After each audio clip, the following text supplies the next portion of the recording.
qu'il y a quelques secondes avant la fin de la période, peut-être le temps d'une dernière attaque de Byron et...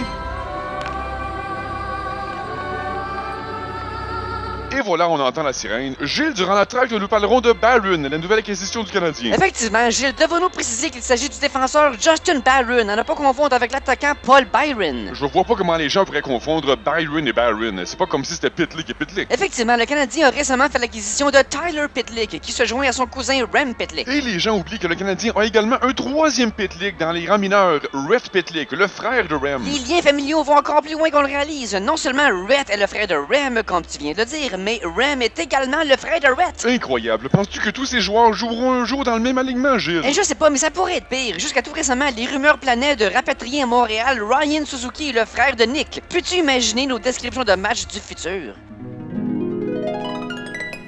Et là, c'est Pitlick qui passe à Pitlick. Hors-jeu. Pitlick a devancé Pitlick. Non, c'est plutôt Pitlick. Mes excuses, Gilles. Là, je reprends la rondelle récupérée par Byron, qui remet à Byron, repris par Pitlick, qui retourne au banc, remplacé par Pitlick. Passe arrière à Suzuki, qui remet à Suzuki. De Suzuki à Pitlick de retour à Suzuki, puis Byron le tire, passe de Byron. On visait Pitlick dans la clave, mais c'est finalement Pitlick qui a repris. Je crois que tu te trompes, Gilles, c'est Byron qui faisait Pitlick et non pas Byron qui faisait Pitlick. Bien sûr, où affaire-je la tête? Gilles, que penses-tu de Suzuki ce soir? Suzuki est un joueur transformé, il est inspirant. Il me fait penser à... À Suzuki? Non, à Byron. Et Pitlick ne connaît pas un fort match. Non, effectivement, soirée de travail difficile devrait s'inspirer de Pitlick qui joue de l'excellent hockey, à l'instar de Pitlick et Pitlick. Oh là, je pense qu'on a un Pitlick de trop, Gilles. T'as raison, je voulais dire Suzuki. Et que dire d'Edmondson?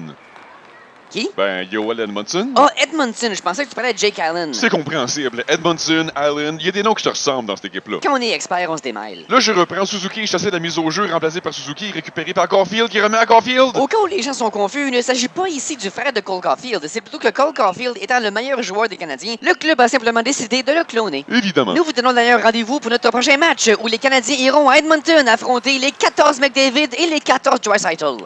Dis-moi, Gilles, que penses-tu du 6e joueur dans nos vidéos? Eh bien, Gilles, le 6e joueur ne contribue pas directement à la production, mais c'est son boulot de s'abonner et de donner des likes. Et regarde comme il s'acquitte bien de sa tâche. Effectivement, Gilles, ce 6e joueur a tout un atout dans cette grande équipe de YouTube.